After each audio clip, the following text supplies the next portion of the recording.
사사기 3장 12절에서 마지막 31절까지 말씀 한 절씩 교독합니다. 이스라엘 자손이 또 여호와의 목전에 악을 행하니라. 이스라엘 자손이 여호와의 목전에 악을 행함으로 여호와께서 모압 왕 에글론을 강성하게 하사 그들을 대적하게 하시매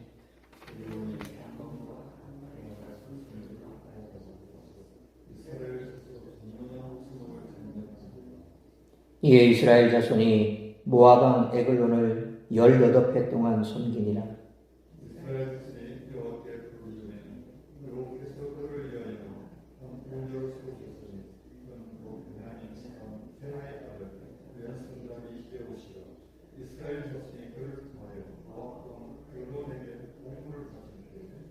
에훗이 길이가 한 규빗 되는 좌우의 날선검을 가지고 만들어 그의 오른쪽 허벅지 옷 속에 차고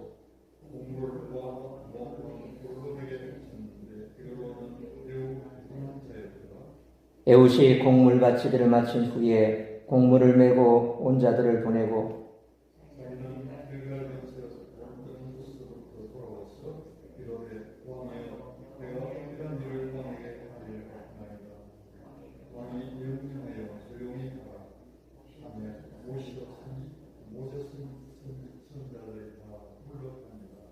에훗이 그에게로 돌아가니 왕은 서늘한 다락방에 홀로 앉아 있는 중이라. 에훗이 이르되 내가 하나님의 명령을 받들어 왕에게 아뢰 일이 있나이다 하매 왕이 그의 좌석에서 일어나니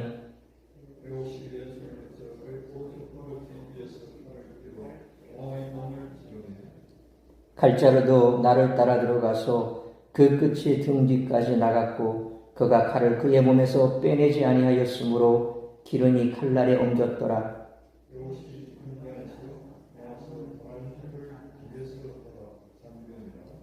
에훗이 나간 후에 왕의 신하들이 들어와서 다락문들이 잠겼음을 보고 이르되 왕이 분명히 서늘한 방에서 그의 발을 가리우신다 하고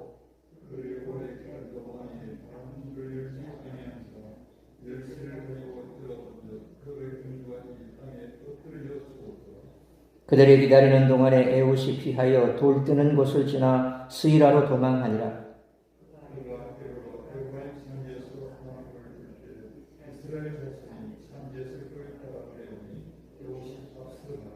그들에게 이르되 나를 따르라. 여호와께서 너희의 원수들인 모압을 너희의 손에 넘겨주셨느니라 하매 무리가 에훗을 따라 내려가 모압 맞은편 요단강 나루를 장악하여 한 사람도 건너가지 못하게 하였고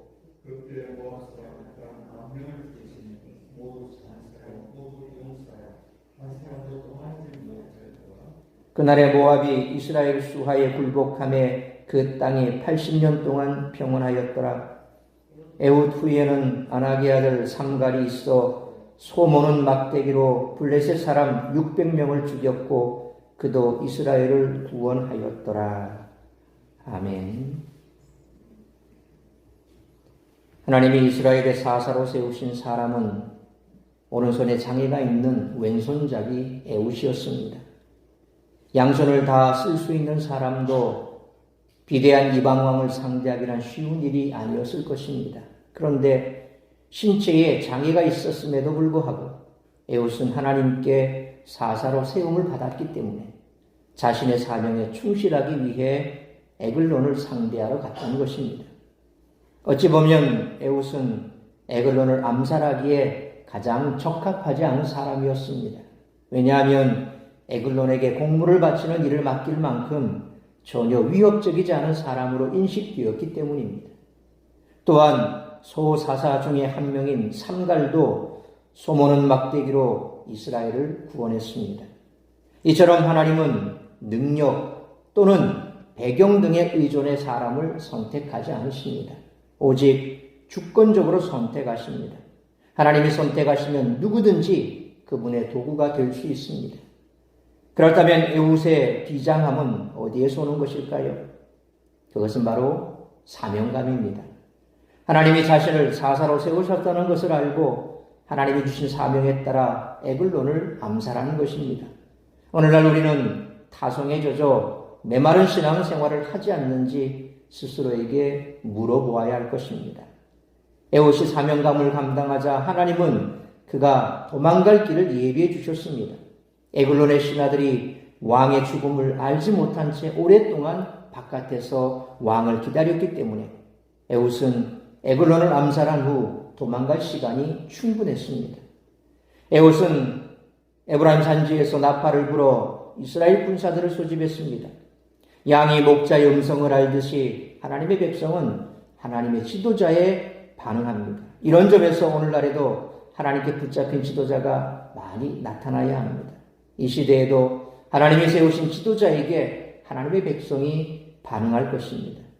하나님께 신실한 목자들을 보내달라고 기도하는 우리 모두가 되시기를 축원합니다. 오늘 이 죽자 다시 하나님을 떠난 이스라엘 백성에게 새로운 사사가 필요했습니다. 그들은 인간의 시각에서는 부족해 보일지 몰라도 하나님께 쓰임받아 누구보다 큰 능력을 발휘한 영적 지도자들이었습니다. 따라서 이와 같은 오늘 본문의 말씀을 통해서 우리들이 깨달아야 할 것은 첫째로 12절로 14절 말씀처럼 악행에는 반드시 대가가 따른다는 것입니다. 12절 말씀처럼 이스라엘은 다시 악을 행하고 있습니다. 이스라엘의 반복적 악행에 대해 본문은 두 번이나 그들이 여호와의 목전에 악을 행했다라고 기록하고 있습니다. 그래서 하나님은 모압 왕 에글론을 통해 그들을 징계하십니다. 13절 말씀처럼 에글론은 암몬과 아말렉을 거느리고 이스라엘의 상징적인 도시인 여리고 성읍을 점령했습니다. 그렇게 점령당한 이스라엘은 14절 말씀처럼 무려 18년이라는 긴 세월 동안 에글론을 섬겨야 했습니다. 그러므로 악행에는 반드시 대가가 따르므로 악행으로 인한 하나님의 징계 앞에 속히 돌이켜 회개하는 우리 모두가 되시기를 축원합니다. 두 번째로 15절로 26절 말씀처럼 하나님은 약한 자를 사용하셔서 강한 자를 부끄럽게 하신다는 것입니다. 15절 말씀처럼 고난 속에서 이스라엘 백성들은 하나님께 부르짖습니다. 그러자 하나님은 매우 독특한 인물을 구원자로 세우십니다. 그는 베냐민 지파의 왼손잡이 에웃이었습니다. 히브리어 본문에는 왼손잡이라는 표현이 이테르, 곧 오른손이 제한된 사람이라고 기록되어 있습니다. 다시 말해서 에웃은 오른손에 장애가 있었을 가능성이 크다는 거죠. 왼손은 부정한 손으로 분류되던 시대에 왼손잡이는 일반적인 인물은 아님이 틀림이 없지요. 이처럼 하나님이 모압 왕 에글론의 압제에서 이스라엘을 구원하게 선택한 사람은 한쪽 손이 불편한 사람이었습니다. 장애인입니다. 이건 역시 하나님은 예측 불가능한 방식으로 사람을 선택하심을 보여주십니다. 그는 16절 말씀처럼 오른쪽 허벅지에 칼을 숨기고 에글론 앞으로 나아갑니다. 17절로 18절 말씀처럼 에글론은 비둔한 사람이었습니다. 그의 탐욕스러움이 비둔하다라는 표현에 잘 녹아들어 있습니다. 에글론에게 공물을 바치는 일을 맡았던 에옷은 공물을 바친 후 19절로 23절 말씀처럼 혼자 다시 돌아와 에글론 왕을 암살합니다. 에옷이 문을 잠그고 도망친 사이 24절 말씀처럼 에글론의 부하들은 왕이 용변을 본다고 생각했습니다. 발을 가린다라는 말은 대변 보는 것을 완곡하게 표현한 것이죠. 신하들은 왕이 죽었으리라고는 상상하지 못했을 것입니다. 25절 말씀처럼 오랫동안 기다려도 왕이 나오지 않자 신하들은 열쇠를 가져와 문을 열었는데 그때 왕이 죽어 있는 것을 발견합니다. 그 사이 에옷은 26절 말씀처럼 돌뜨는 곳을 지나 스이라까지 도망을 갔습니다. 하나님은 그렇게 왼손잡이 에옷으로 비둔한 에글론을 물리치셨습니다. 세상 사람들은 에글론을 크다 여겼습니다. 에글론을 두려워했습니다. 하지만 하나님은 초라해 보이는 에옷을 통해 이스라엘을 구원하시는 역사를 쓰셨습니다. 그러므로 하나님은 약한 자를 사용하셔서 강한 자를 부끄럽게 하시는 줄 믿고 나의 약함이 하나님 손에 붙들려 쓰임받기를 간구하는 우리 모두가 되시기를 축원합니다. 세 번째로 27절로 30절 말씀처럼 하나님이 함께 하시면 강한 용사가 된다는 것입니다. 에글론을 성공적으로 처치한 에웃은 27절로 28절 말씀처럼 이제 에브라임 산지에서 이스라엘 백성들을 이끌고 모압 사람들과 전쟁을 치릅니다. 이 전쟁에서 이스라엘은 29절 말씀처럼 모압의 용사 10,000명을 죽였습니다. 하나님이 이스라엘을 구원하신 것입니다. 그 결과 30절 말씀처럼 모압은 이스라엘에게 굴복했고 이스라엘 땅은 80년 동안 평온했습니다. 이스라엘의 전쟁은 분명히 여호와 하나님의 전쟁입니다. 하나님이 함께 하시면 그들은 전쟁에서 승리했으며 함께하지 않으시면 패배했습니다. 에훗은 이 사실을 잘 알았습니다. 그는 이스라엘 백성을 이끌고 나아가면서 하나님이 모압을 이스라엘의 손에 넘기셨다라고 선포했습니다. 하나님이 함께 하시면 우리는 강한 용사가 됩니다. 그러므로 전쟁은 하나님께 속한 것이며 하나님이 함께 하시면 강한 용사가 될 수 있다는 확신을 가지고 영적 전투 현장에서 날마다 승리하는 우리 모두가 되시기를 축원합니다. 네 번째로 31절 말씀처럼 하나님의 능력으로 싸우면 이길 수 있다는 것입니다. 삼갈은 블레셋으로부터 이스라엘을 구원한 사사입니다. 그는 이스라엘 백성들을 압제하던 블레셋을 소모는 막대기로 처단했습니다. 당시 소모는 막대기에는 끝부분에 조그만 삽이나 날카로운 부속물이 달려 있었다라고 합니다. 그렇다 할지라도 600명의 대적과 싸우기에는 너무도 빈약한 무기입니다. 그러므로 하나님 나라 일을 감당하는 데 필요한 것은 멋진 도구가 아니며 하나님의 용사에게는 하나님이 있으므로 하나님의 능력으로 싸워 이기는 우리 모두가 되시기를 축원합니다. 사랑하는 성도 여러분, 이스라엘을 구원하는 사사로 쓰임받은 에훗과 삼갈은 너무도 평범한 모습으로 기적 같은 대단한 일을 이루어냈습니다. 하나님이 그들과 함께 하셨기에 가능했습니다. 자신의 힘과 능력으로 하나님의 일을 감당할 수 있는 사람은 아무도 없습니다. 하나님이 우리를 붙드시면 지금 우리의 모습이 어떠하든지 구원의 감격을 누릴 수 있습니다. 그러므로 악행에는 반드시 대가가 따르므로 악행으로 인한 하나님의 징계 앞에 속히 돌이켜 회개해야 할 뿐만 아니라 나의 약함이 하나님 손에 붙들려 쓰임받기를 간구하고 전쟁은 하나님께 속한 것이며 하나님이 함께 하시면 강한 용사가 될 수 있다는 확신을 가지고 하나님의 능력으로 영적 전투 현장에서 날마다 승리하는 우리 모두가 되시기를 주님의 이름으로 축원합니다.